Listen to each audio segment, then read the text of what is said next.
Olá pessoal, vamos à nossa videoaula de número 18. Nessa videoaula nós vamos continuar a falar sobre os números primos e o teorema fundamental da aritmética que começamos na aula anterior. Na aula anterior nós definimos número primo. Número primo é aquele número inteiro diferente de 1, menos 1 e 0, cujos únicos divisores positivos deles são 1 e ele mesmo, 1 e p. Né?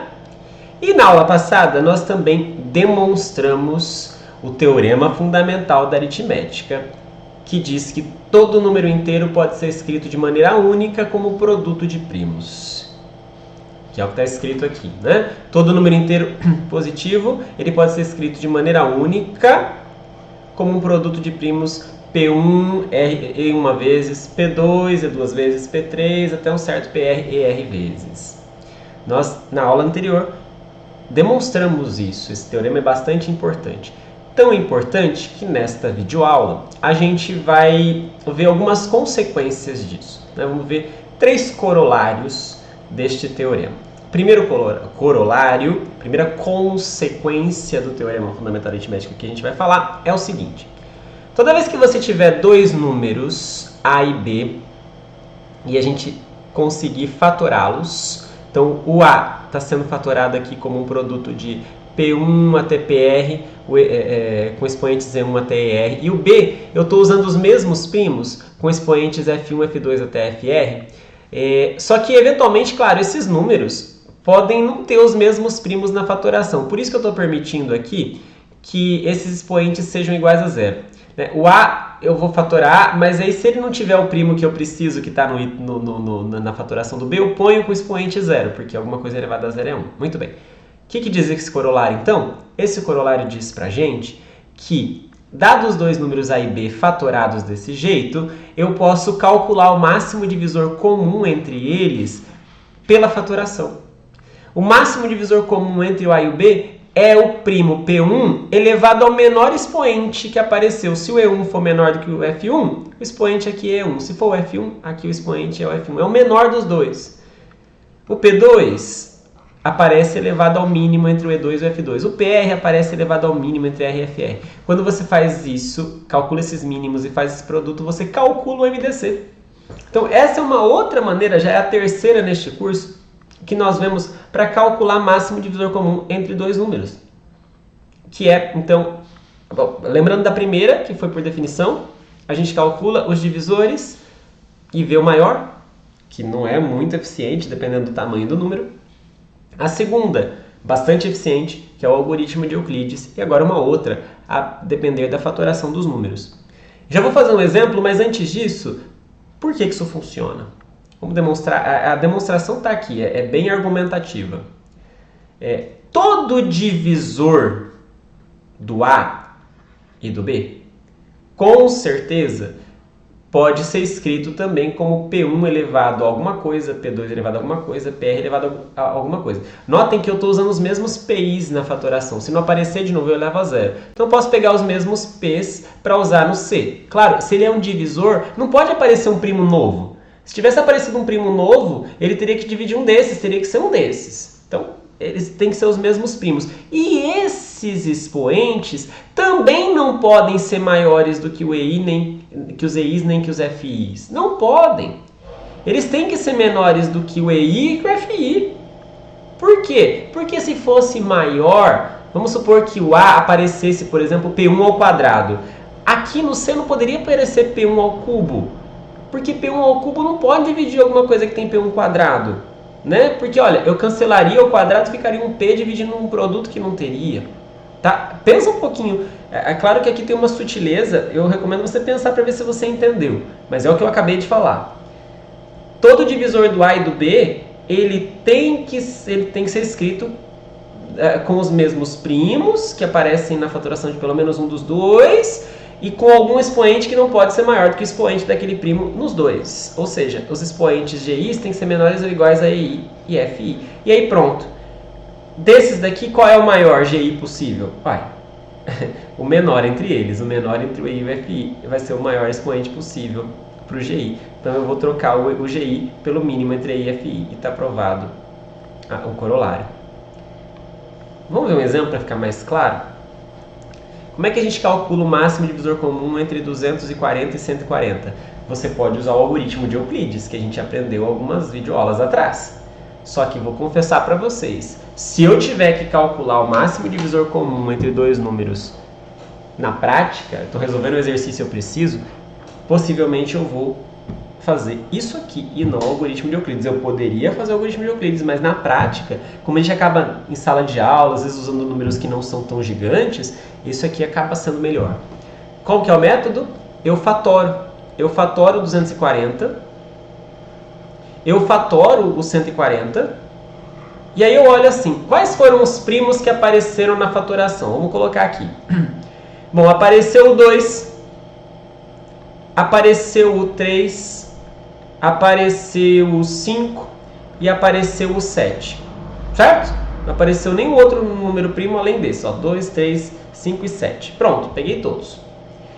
Agora eu vou olhar para os dois primos e vou pensar o seguinte, qual é o menor expoente que eu ponho em cima do 2?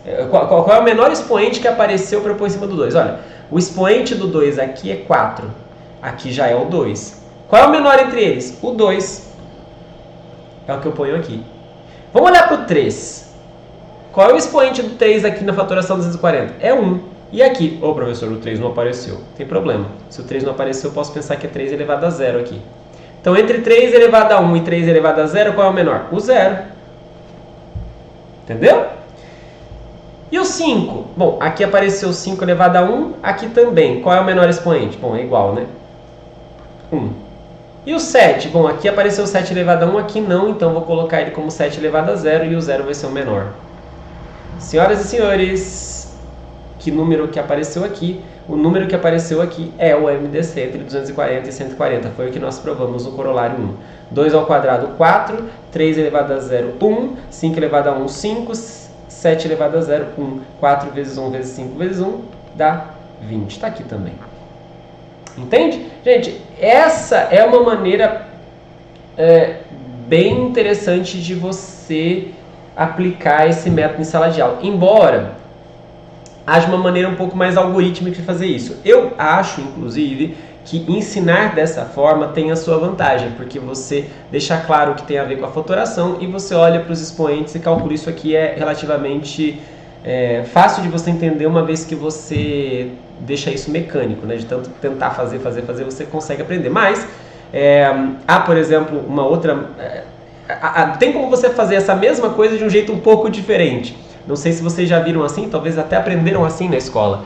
Para calcular o MDC, tem alguns livros, professores, que gostam de fazer assim. Você coloca os dois números, um do lado do outro, passa uma barra e começa a tentar dividir por primos que sejam possíveis. Por exemplo, dá para dividir por 2? Os dois? Dá. Então aqui dá 120 e aqui dá 70. Dá para dividir por 2 de novo? Dá. Aqui dá 60 e aqui dá 35. Ah, dá por 2 de novo? Só o 60, o 35 não. Então, para diferenciar isso aqui, eu vou colocar uma estrelinha nesses dois primeiros que eu consegui dividir todo mundo. Esse aqui que eu só dividi o primeiro, eu não vou colocar estrelinha nenhuma. Dá por 2 de novo? Só o primeiro. Entende? Dá por 2 de novo? Nenhum dos dois, então passa. Dá por 3 agora? Por 3 dá. O 15 por 3 dá 5. E o 35 não deu conta. Então vou seguir, não vou colocar uma estrelinha nele. Dá para dividir por 3 de novo? Não dá mais. Próximo primo é o 5. Dá para dividir por 5? Sim. 5 por 5 deu 1, 35 por 5 deu 7. Notem que como eu consegui dividir o 5 nos dois, então vou marcar uma estrelinha aqui. Dá por 5 de novo? Não dá mais. Então o próximo primo é o 7. Dá por 7. Aqui já está no 1. 7 por 7 dá 1. Como eu só dividi o segundo, não vou pôr estrelinha. Né? Aí notem que o que apareceu com estrelinha? Quer dizer, quais foram os fatores que apareceram na fatoração dos dois? Esse 2 e esse 5. Se eu fizer o produto entre eles, 2 vezes 2 vezes 5 dá 20. Esse método, de novo, eu não sei se você aprendeu assim, mas é uma maneira muito comum de ensinar a calcular máximo divisor comum na escola. É basicamente este método que eu mostrei antes, só que sem exibir a fatoração. Porque, olha, os números que eu marquei estrelinha são as potências que apareceram, são os expoentes, aliás, são os primos que apareceram nas duas fatorações. Tá bom? Muito bem. Outra consequência do teorema fundamental da aritmética. Existem infinitos números primos. Pois é. Eu acho até que você não duvida disso. 2, 3, 5, 7, 11, 13, 17, 19, 23, etc. Parece que nunca vai acabar, né? Mas em matemática, se der para demonstrar, melhor. Vira um teorema, vira um corolário, vira um lema, enfim, né? Uma proposição. Se não for possível demonstrar, a gente só conjectura. Bom, mas aí que tá. Corolário 2 está dizendo, é um corolário, é um resultado que está dizendo que existem infinitos números primos. Como que prova isso? E por que isso é uma consequência do teorema fundamental da aritmética? Olha que bacana. Essa é uma demonstração também muito importante de você entender, de você saber fazer sozinho, tá? Enquanto matemático, não qualquer, eu diria que não uma criança na escola precisa saber fazer isso, mas um matemático, um professor de matemática é bom saber, né? Pessoal, vamos supor, como eu quero provar que existem infinitos, vamos supor que não seja este o caso. Vamos chegar no absurdo. Vamos supor que seja finito o conjunto dos números primos. Eu vou chamar o conjunto dos números primos de P maiúsculo e vou falar que só tem infinitos números lá. P1, P2, PR são primos. São os únicos primos que existem. Vamos supor que só tenham esses, tá? Aí, eu vou fabricar um novo número inteiro, um número n, com o produto de todos esses, P1, P2 até PR, todos os primos que existem, mais um. Como eu estou supondo que é finito, então isso aqui vai dar um número, concorda? Vai dar um número inteiro, positivo. Bom, positivo eu não sei porque aqui pode ser negativo, né? Tá, então um número inteiro. Beleza. Agora, primeira coisa que eu quero que você observe é que nenhum desses primos divide o n. Por quê? Olha, porque se por acaso, por exemplo, o P1 dividisse o n, então o P1 devia dividir tudo isso. Mas você sabe também que o P1 divide o próprio P1. E se ele divide o P1, ele divide o P1 vezes qualquer coisa. Propriedade de divisibilidade. Então, olha só. O P1 divide, vou reescrever aqui, ó. O P1 divide o n, mas o n é P1, P2, PR mais 1.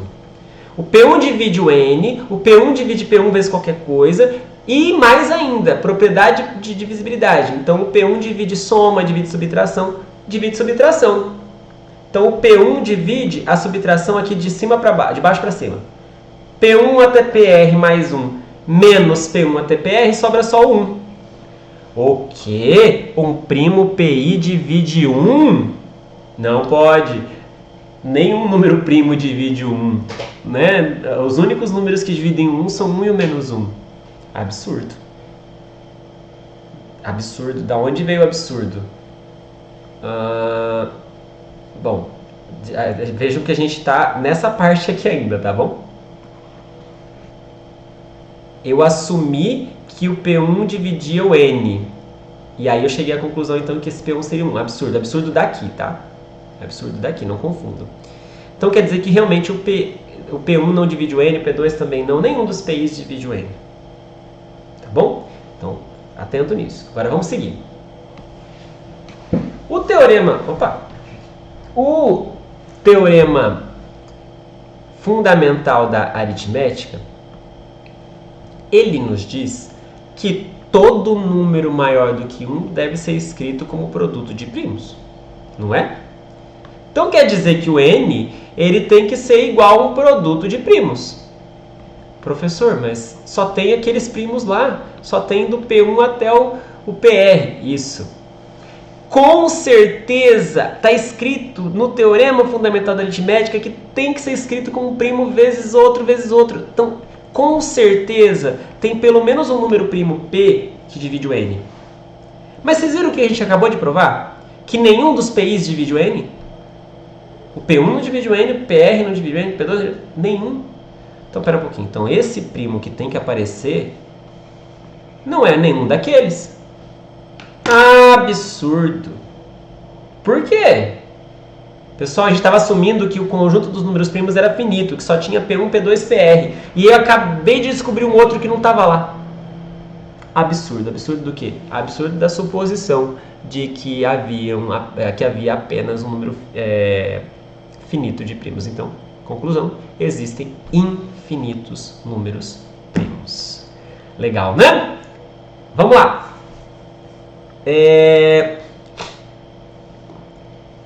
Terceira consequência. A terceira consequência é o que nós chamamos de um critério ou um teste de primalidade. É uma maneira de eu tentar descobrir se um número é primo sem testar todos os divisores, né? Porque até agora a gente só aprendeu que o número primo é aquele que, diferente do 1, do menos 1 e do 0, que só tem dois divisores positivos, o 1 e ele mesmo. Mas aí, se a gente for por essa linha, para descobrir se o número é primo, eu teria que testar todos os divisores dele e ver se falha. Imagina tentar descobrir se o número 7.543.714 é primo ou não.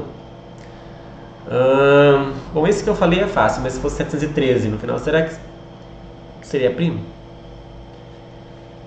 Testar todos os números até tantos milhões para ver qual que divide ou não é duro, hein? O computador até que faz, dependendo do número, mas é difícil.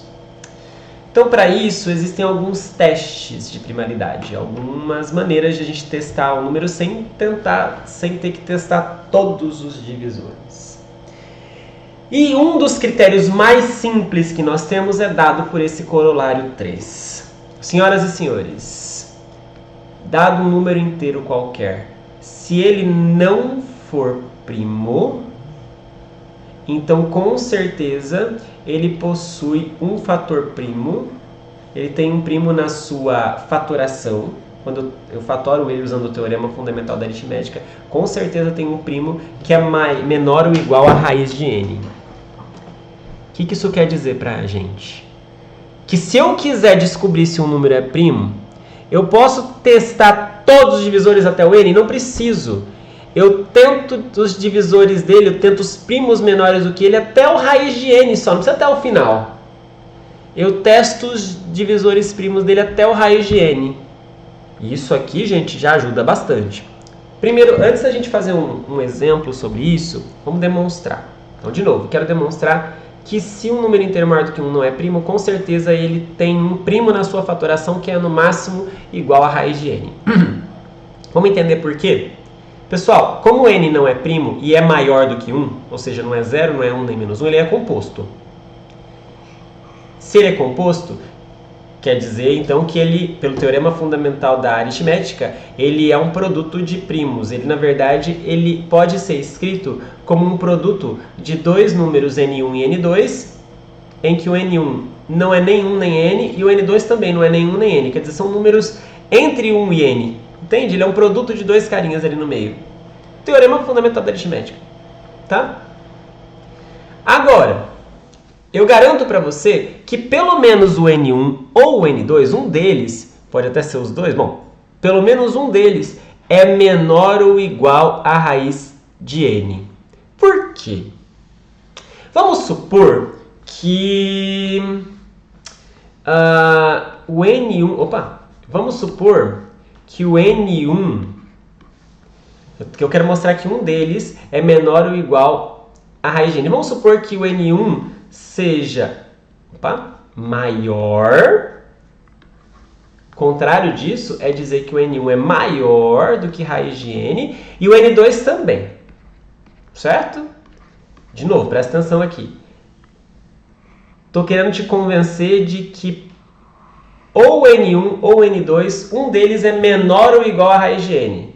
Qual que é a negação dessa frase? A negação de uma frase com ou lá na lógica é um e. Menor ou igual, a negação do menor ou igual é maior. Então, dizer o contrário disso é dizer que o n1 ele é maior do que o raiz de n e que o n2 também é maior do que raiz de n. Então, vamos fazer conta. Quem era o n? O n é o produto do n1 com o n2. Mas o n1 é maior do que raiz de n. O n2 também. E raiz de n vezes raiz de n é n. Opa, o que está escrito aqui? Que o número é maior do que ele mesmo? Não, não pode. Absurdo. né? Então, o absurdo veio da suposição de que o N1 era maior do que o raiz de N e o N2 também. Conclusão, um deles não é. Pelo menos um dos dois é menor ou igual a raiz de N. Então, ou N1 é menor ou igual a raiz de N, ou N2 é menor ou igual a raiz de N. E aí, pessoal, com certeza o N1 e o N2, como eles são números entre 1 e N, tem que ter um primo dividindo eles, né? Tem que ter um primo dividindo o N1, ou tem que ter um primo dividindo... Na verdade, tem um primo dividindo os dois. Então, vamos supor que o N1 seja menor ou igual a raiz de N. E aí tem um primo P que divide o N1. Então, esse primo é no máximo raiz de N.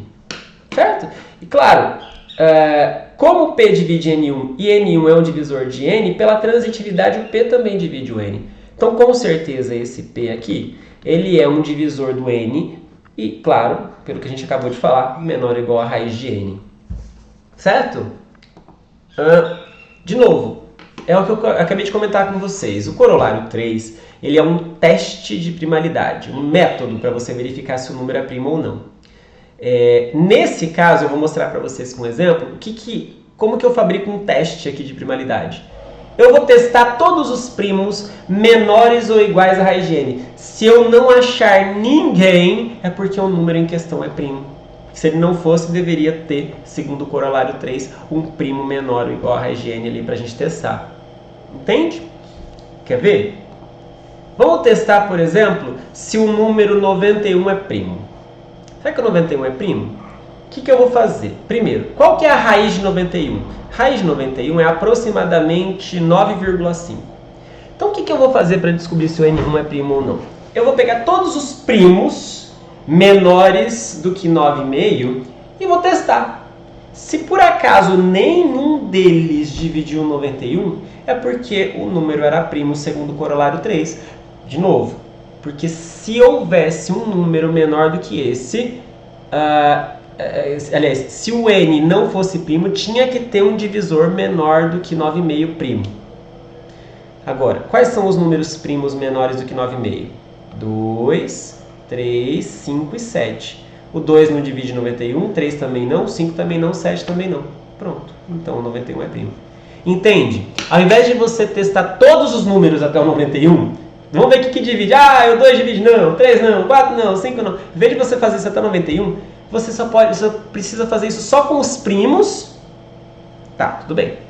Mas só os primos até a raiz já dá.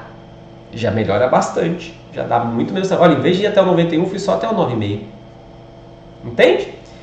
Pessoal, esse teste que eu acabei de falar nessa aula, que é consequência do corolário 3, é um dos testes de primalidade que nós temos, mas ele é bem simples. Existem testes muito mais robustos, mais eficientes, uma série de outros testes para verificar se o número é primo ou não, que são usados inclusive em coisas importantes por aí, criptografia e coisas assim. Caso você tenha curiosidade, dá uma pesquisada sobre isso. Pra gente, do ponto de vista prático, da sala de aula, com os números que a gente trabalha, esse teste que a gente viu aqui é suficiente. Quer dizer, para descobrir se um número é primo ou não, teste os divisores primos dele até o raiz de N. Se você não encontrar ninguém, é porque o número é primo. Se você encontrar alguém, você descobriu que ele não é primo e descobriu inclusive um fator primo dele. Tá certo? Então com isso nós terminamos essa aula. Desejo a você bons estudos e até a próxima!